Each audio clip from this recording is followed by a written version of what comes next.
today we are joined by George Guido Lombardi. He's an Italian-American political strategist, author, and advisor closely linked to President Donald J. Trump. George, you're known by your role as a bridge between American conservative politics and European leaders. You have written extensively on economic freedom, social development, and you played a key role in shaping international dialogue with right-wing movements in Europe. We're gonna start talking about the president's health.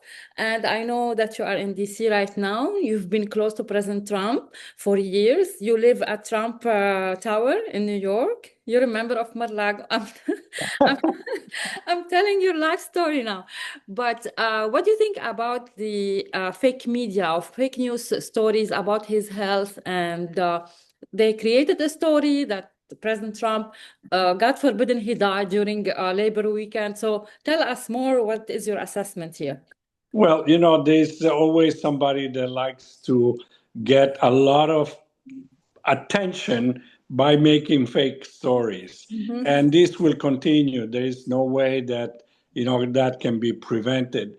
Of course, for one day that the poor guy went to play golf, at least during one holiday, and that he didn't have the media, he didn't have a press conference and everything else, then, he's nowhere to be found. He must be dead.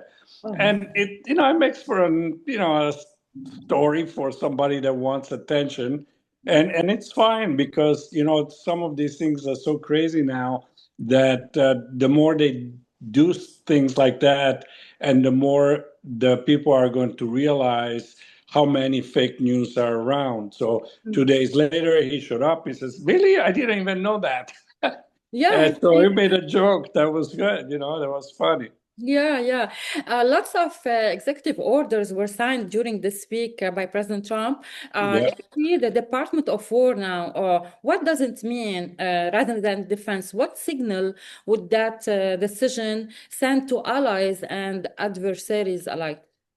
So let's start with what message does it start at home? Because let's remember, President Trump, the first thing he does is to try to talk to the American people. So 99% of American people know that when George Washington fought the British for the War of Independence in 1789, he established the War Department. It wasn't Department of War, it was the War Department.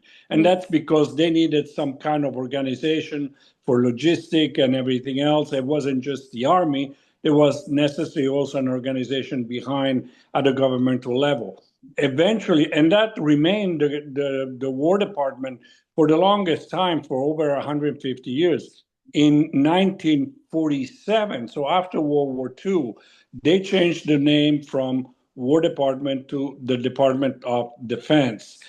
I think that, so officially the name remained the Department of Defense. Yeah. The executive order that Trump just passed is going to be valid for the moment, just for the name that is used in official documents and everything else. But then it will be the parliament, the Congress, to actually pass a law to change back the name to the War Department. Now, for our allies and for people outside of the United States, that is a pretty clear signal that from this point on, the United States does not intend to take only a defensive position vis-a-vis the people that try to attack the United States or attack its allies. Yeah.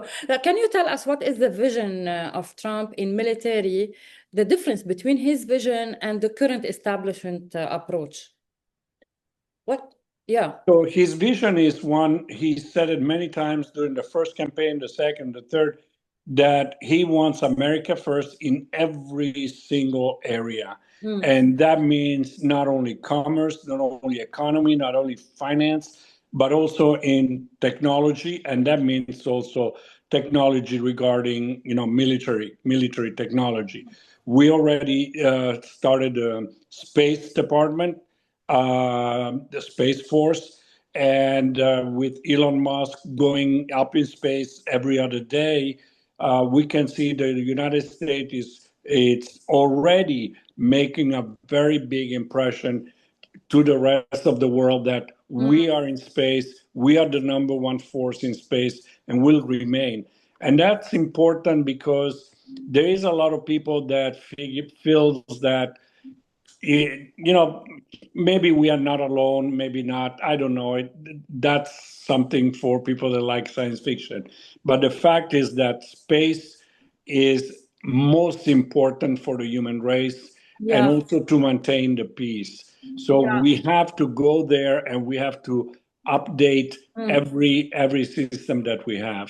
And during this week, Trump's NASA pledged to conquer the cosmos before his term ends, which is a great decision that has been taken. Let's talk about Europe. President of Poland was here. He recently met with President Trump. How do you Yeah. view Poland's strategic importance to President Trump's vision to Europe?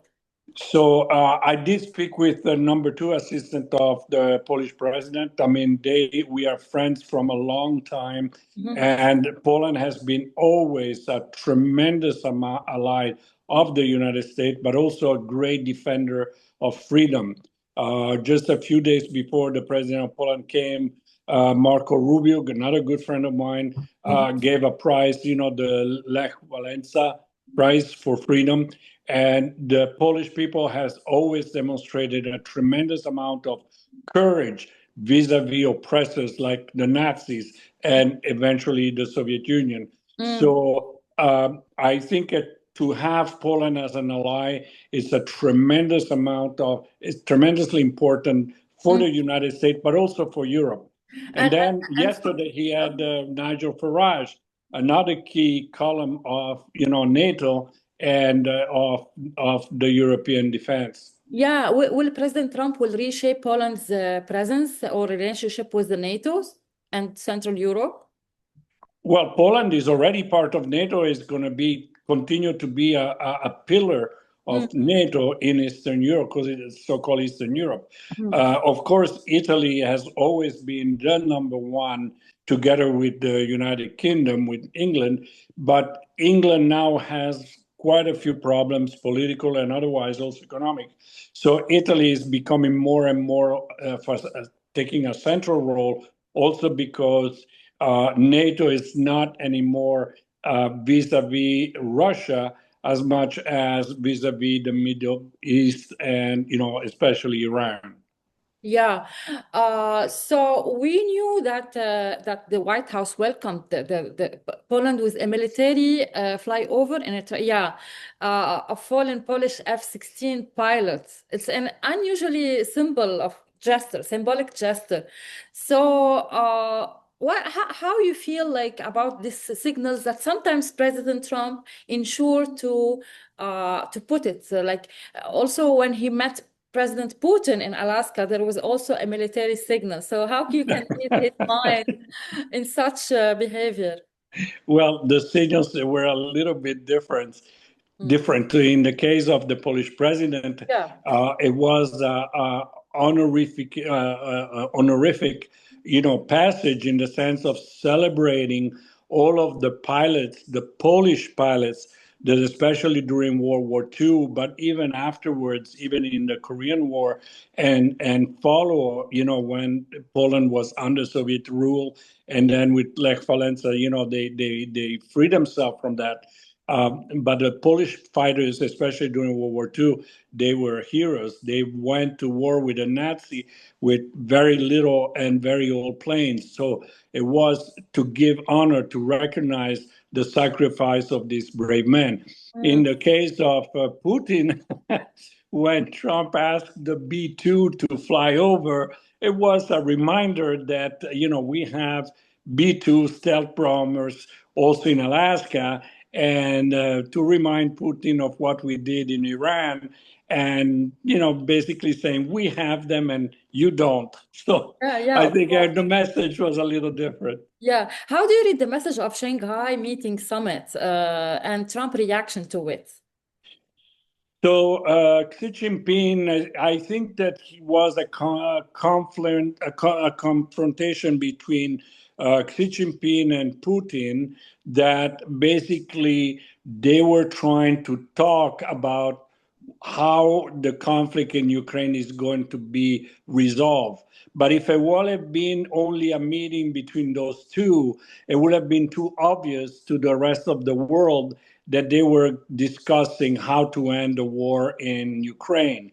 So Xi Jinping, who is somebody else, always very careful about form and especially very careful about the image of China in third world countries, Brazil and the rest of the world, the so-called BRICS, India. He invited all these other leaders and he did the military parade to actually give a different sense to the meeting with Putin. But in reality, we know very well that the whole military parade and inviting all these BRICS people was just only like propaganda to show how wonderful China is and all that. But the bottom line was talking to Putin and deciding how they're going to end this war. Yeah. How, in your opinion, countries like Saudi Arabia, they are the first allies to the United States, like United Arab Emirates, that played a big role in exchange, swap prisoners between Russia and Ukraine during the war, and President Trump was like very happy about this role. How they can make balance between the relationship, especially after President Trump visit to the Middle East, it was a big achievement. How they can balance this relationship between China and the US at the same time? I believe that most of the so-called moderate Islamic countries, Muslim countries like Saudi Arabia, the Emirates, and particularly Abu Dhabi, with the fantastic Sheikh Mohammed that we have over there, they all understand very well, and especially after his visit, they understand very well Trump's vision for the region and for the rest of the world, especially vis-a-vis, again, Iran and China. So I think that with the bombing of the nuclear facility in Iran, Trump made it clear that this axis of evil between Iran and China has to stop. And it did stop. It's not going to go further. So when we always said, Iran is never going to have the atomic bomb, this is something that all of the moderate, Middle Eastern countries, and of course Israel as well, they were always very concerned, especially Saudi Arabia and the Emirates. But now we are going one step forward with the vision that we have, United States and our allies in the Middle East, for the future of the Middle East, North Africa, and so on, and eliminate, raw, let's just call them for what they are, dictatorship, and especially like the Houthis in Yemen or other places. This is something that we are doing together with, joint, more or less busy war exercises in these areas, and eliminating especially Hezbollah and Hamas. It's going to provide a very strong security, especially for the whole Saudi, and the whole Arab Peninsula. Arab region, and we're looking forward for the vision of peace vision of Trump to be established in the Middle East, especially where there is conflict between Lebanon and Israel. My last question, George, is about your special relationship with Giorgia Meloni, and we know that she's like a central figure of Europe's conservative wave. She's balancing ties with Brussels, maintaining her nationalist agenda. I think that her perspective has a big alliance with President Trump's vision. So I think she's becoming the most important ally in Europe. Do you agree on that? Absolutely, yes. And, while Trump made, make America great, but it was Giorgia Meloni that coined the phrase, make the West great again. In other words, it's not just one country at the time, like Orban was trying to do in Hungary, or the Polish patriots in Poland, and so on, but she clarified for European conservatives that we can really create a climate of freedom, not only conservatives, but actual freedom and a real sense of national pride, and not a super national globalist elites trying to rule the whole world or rule whole countries, but that each nation has to make its own destiny.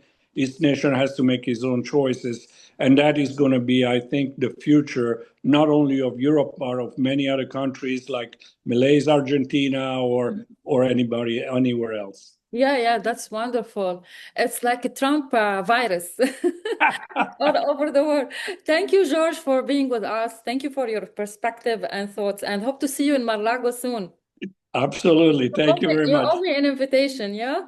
Absolutely. You got it. Thank you. Have a good one. Thank you.